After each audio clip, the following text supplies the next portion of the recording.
if I die tomorrow, I hope you hear these words. I ain't here to flip no birds or sip no syrup. Hope the future generations can get this urge. Stay woke, youngin', and avenge these nerds.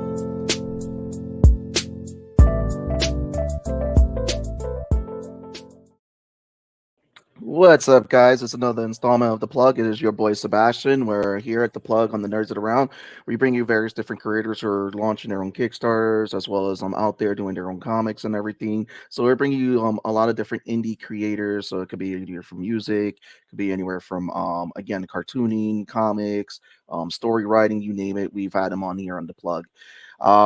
Joining us today, he's actually has a great book that's out there. So you guys can actually go to zoop.com. We're going to have the link in the description. This is a great book. The Zoop is going on to their 13th. And this is the first time hearing about Zoop. Zoop is a great alternative to Kickstarter. So if you're a creator watching this, you may want to check out Zoop, since a lot of creators are out there looking for alternatives to get their books funded and everything. But without further ado, I want to bring out the great Kylar Merrell. Kylar, what's up? Hey, man. How you doing? Doing good, doing good. So, Kyler, tell us a little bit. We're gonna get into your book in a second, which I love the concept of it. It's kind of like cookbook mixing up with creators. But before we get into the comic called Comics from the Kitchen, tell us a little bit about yourself. How did you get into comics? Tell us your Spider-Man origin story. My Spider-Man origin story. I've always, known about comics and, always kind of been around it, but wasn't really that into them until middle school. I don't really know what happened, to be honest. I just all of a sudden I was like, oh, this looks dope. And so I started getting into like Marvel stuff and, movies and just getting into different comics. And I had one of the things I got as a gift was the big Marvel encyclopedias. I don't know if you've seen those, but it's like the big ones that got like every character. Yeah. So I had that, and that was like a big thing for me, just in terms of my comic journey. Cause I couldn't, especially where I lived, I didn't have a comic shop. And so it was a good way to be able to like learn about all these characters without being able to actually, buy them and like, read the actual books that they're in. So that was a big thing. And then I'd always been interested in writing. And so when 2011 happened in the New 52, I just I got four number one issues from the New 52, and the Flash was the one that I liked the most, and I kept up with it, and it's the first series I ever collected. But that's kind of the thing that made me want to create. Like I said, I always wanted to write or do some kind of creation, but like that's what made me want to do it in the comics medium, and so it's kind of been just going from there. Nice. So the Flash was there for your gateway into the New 52 right there. Yeah. I had other New 52 books, but something about Francis Manapul's artwork on the Flash was like mind blowing to me at the time. So I was like, oh shoot, I gotta follow this book. And so yeah, that's the first thing. I have them all somewhere in these boxes over here. Yeah, all 52 issues. So the handle you go by is Foreign Press Comics. That's the name of the comics company you represent, right? Yeah. That you put together. How did the concept come up for Foreign Press Comics? How did that start to build and everything? Foreign Press is just my my label. It's just like my I when I started actually making comics in college. So this like a jump 3 or 4 years from the Flash. So I started because I just decided, hey, I'm going to make my own comics. I'd always kind of wanted to, but never thought like I could or didn't know how. And so I just decided, screw it, I'm going to do it. I'm just going to start posting them online, making them myself. And I just knew that I needed a name. I didn't want to just put them out under my own name, probably because of a bit of insecurity, which I'm still not completely over. But because mostly, at least on like Instagram and Facebook and stuff, like comic stuff stays on my comics accounts, and I don't really post my personal ones that much. But it's so Foreign Press was just a name that that one of my friends came up with to just like signifies like my little publishing company. And originally I was like going to turn it into a whole wanted to build a whole superhero universe out of the thing, but that kind of went by the wayside. And so now it's mostly just it's just become any project that I do is just a Foreign Press book. And then now this year we're starting to branch out into other books and other creators and other people like that. But for the most part, it's just been, like I said, just the best way I've come to call it is, because calling it a publisher feels too official for me. It feels like, because I'm not like, it's not like I have an actual business, and I'm not like doing a lot of stuff. It's my side gig, and so I like it better when I refer to it as a label. It's just a little logo that I put on my stuff, and it's like a little umbrella that's hopefully, like I said, I'm starting to bring in other people under it too, so we can all rise together, build up together. Listen, you're an indie comic company. That's it. You got a label, you got an identity. That's it, bro. You're Exactly. you're doing everything that we're doing in the sea right there. For every creator that says that, it's like, I think it's a common thing. We feel like, oh, we're not there. You're not there. I think that's it. It's that we beat ourselves up Yeah, sometimes, but it's like, hey, listen, you made a book. It's out there. You're creating. exactly. So it's an anthology series that you've just created. Comics from the kitchen. Hmm.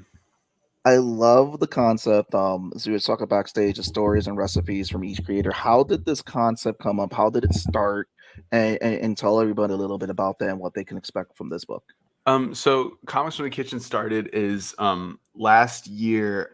I had finished up the Kickstarter for my previous campaign, my previous anthology, which was Fletcher Cross.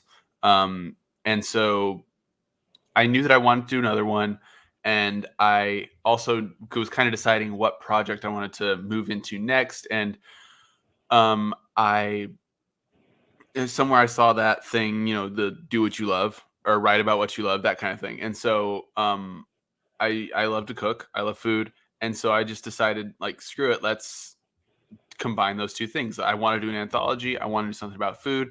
Let's mesh those two ideas. And so it started with just the theme, which the prompt for the that I used to bring in other creators was, we all have food memories, and we all do. We all have, like, it might be something your grandparents used to make, or something you remember from your childhood, or like a really great restaurant meal you had, whatever it is. Like, we all have memories with food. And so I just thought that was a really profound experience. And so I wanted to capture that. And so most of these stories, there, I let people get a little crazy with the prompt, and some people went a little bit of fantastical, a little bit more fictional direction.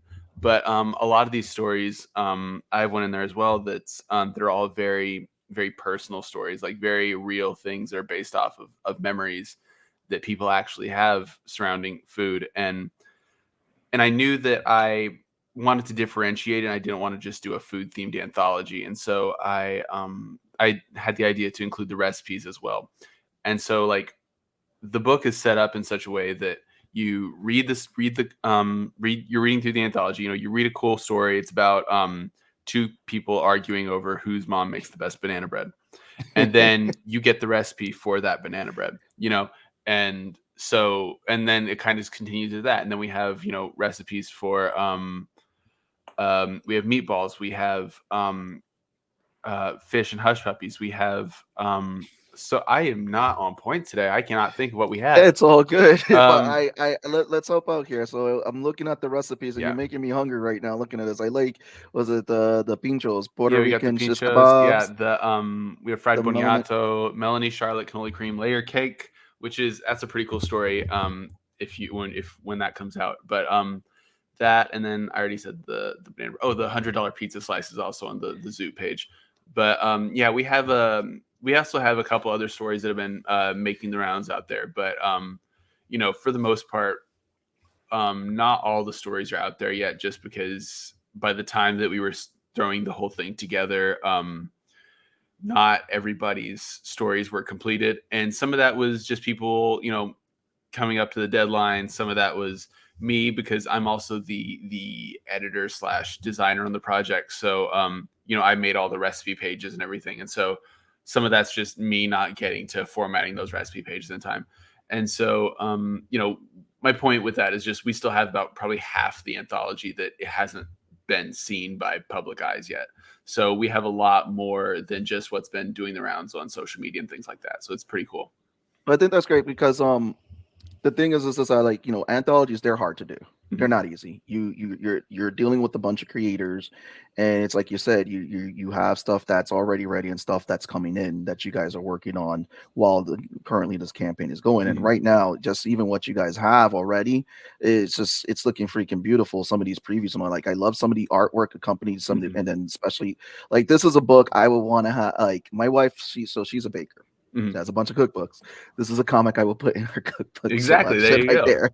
That's what I'm trying to figure out for myself. I'm like, do I put it on my bookshelf? Do I put it with the other cookbooks? I don't know where this goes. So it's gonna be a challenge to figure out how to fit that in. But yeah, it's a good problem to have, I think. But I think it's such a great concept because you don't really think about combining the love of food and comics together. I mean, some people they'll do it as a story, but the fact that you went a little further, that Mhm. now you have recipes in there, so it's not just a comic anthology that people are getting with fun stories and all that. It's also a comic that, again, hey, you got a recipe in here. Try this out, and I think that's Mhm. really dope right there. That's a really beautiful concept. So as someone who's doing an anthology right now, and again, like I said, we've had a bunch of people come and go Mhm. with anthologies and everything. What have been some of the challenges for you, and what are some of the advice, or some of the things that you're looking to doing with the next anthology and everything? And what advice would you like to give out there? That's a good question. I can't, the main difficulties with it are just the same difficulties you're gonna have with any comic project, but it's just multiply that by, I have 20 stories in this anthology. So by times 20, and then some of those stories, might have an artist who, because each team I have like one person I'm in contact with. So like I might be in touch with the writer, and they have to disseminate information to the artist and everybody else. And so, there might be a problem with their artist or with their letterer, and so they have to change things up. And so, it's people telling me, "Hey, I changed my artist," or someone not telling me, and then they change their artist, and I'm like, "Wait, who is this? I don't know whose work this is. I don't know what's going on here." And so, prior to doing this, prior to starting the project, I went through everybody's on, try to look through different social medias and try to see, who these people are, get an idea of, what they stand for, if they stand for the same things that we want Foreign Press to stand for, if they, are able to put out books, if they can seem to work on a schedule, things like that. And for the most part, we've been able to get them done, get everybody in. We've had, I think, 3 or 4 people have to drop out. One team just never hit the deadline, never responded to anything. We had someone had a medical emergency and had to drop out. And so, the big challenge is, organizing all those people and making sure everybody keeps in touch. But, I'm big in like, I don't want to over talk to people. I don't want to send too many emails just being like, hey, remember the deadline, remember the deadline. So it's a bit of a challenge just balancing that. But, I think the best thing that I would say is just to make sure and do your best to, gather a team of people that you can trust. And, if you have creators that you really want to work with, just invite them directly. You don't have to do open submissions if you want to do an anthology. That's what we did, but you really don't have to. It can just be, you know, people that you like. Hey, here's 5 of my friends. We all have, hey, do you guys have food stories you want to tell? And then yeah, we all put something together. So, but I still think the best thing to do would just be to build yourself a team of creators and collaborators in the project that are able to work with you, work on a deadline, and are just going to be a supportive part of the process. Because especially when you're crowdfunding, you don't want someone to, um, you know, make the book and then just not care about it after that. But luckily, I've had a bunch of people who are out there, promoting the book, tweeting all about it, putting it on Instagram, putting it on. I've seen a couple people, or at least one other person, make a couple TikToks about it, just because they're the only person I Nice. know on TikTok. I don't know about it. Maybe there's other people doing it too that are in the anthology, but I've only seen one, Sophia Hickerson. So I've seen her put it on there a couple times. I've seen it in different Facebook groups, things like that. So just having a group of people who are there willing to push it for me as well is a great deal. Yeah, it's a collaborative effort. That's Exactly. one of the main goals because it's like as you're working together as creators, this is definitely everybody's story. So it's not just one story; it's a whole collective of stories. Exactly. Um, So tell me the future of Foreign Press. What can people expect? What's coming out? Tell us about some of your books and everything. Um, so as far as the future of foreign press goes, you know, it's like I said, it's just my label. So, you know, I'm not trying to promise that like we're gonna be in previews next month or anything like that, because that's not even, to be completely honest, that's not on my radar at all. But as far as the immediate future, we have a series from creator Nick Good and Alvaro Molina, who are writing and drawing respectively a book called Sussex. It's a World War II psychological spy thriller. Ooh. And so that's coming later this year. That should be on Kickstarter sometime in like September, October, something like that. And then we have our 4-part anthology series, which luckily I've been able to have an anthology every year. And so next year we'll have this series called Smash Quarterly, which is Smash stands for suspense, mystery, action, sci-fi, horror, which I'm really proud of because I'm bad at acronyms. But it's me with editor Devin Arscott, who've put together this anthology with throughout all four. It's 4 volumes, 4 short volumes, all black and white, and throughout all 4 volumes, we have what continuing story from Jared Luan, who's he's has image credits. He was part of the Milestone Initiative at DC. He's a great dude, awesome creator. Has Southbound on Kickstarter right now. So we have some plus we have a ton of other great creators who are just in the first volume. We have Ben Humanick, Chris Moses, I think, is in that one. I might got that wrong. But anyway, we have that series, and then I have a couple other things in the pipeline, and then the only other thing that I'd like to mention is I have a series called Peter the Fistronaut, which is on our website right now. That's one that it's just me. It's one of the things that I do on a regular basis. It comes out every week. It's just Star Trek meets Calvin and Hobbes. It's like I've always wanted to do a weekly comic strip and do something that's more slice of life, more comedic. And so I just kind of came up with this idea of this fish in a spacesuit and a little robotic companion who just kind of like Star Trek. They go and, they end up on different planets and then they end up on little misadventures on those. And sometimes those are just dumb sci-fi stories. And sometimes they're like, actual life lessons. And the one that's currently going on has a lot to do with meditation and things like that. So it's pretty dope. But yeah, those are kind of the 3 big things that I'm trying to keep mentioning right now because those are all 3 going to be big, I think. No, I think and I really like the concept of it. Star Trek meets the fish and all that. Yeah. Excuse me. But anyway, Kylar, let us know where we can find you throughout those social medias. Go right ahead. Yep. You can find Foreign Press Comics at Press Comics on Twitter, Foreign Press Comics on Instagram and Facebook and TikTok, and on foreignpresscomics.com, where you can subscribe to our email list. And I'm going to go check this after we finish. But when we get to 100 subscribers on our email list, I'll be releasing the first comic I ever made that has never seen the light of day. I submitted it to Image thinking I was hot stuff, and I was not. It's not great, but I'm going to send it out to the subscribers completely unedited.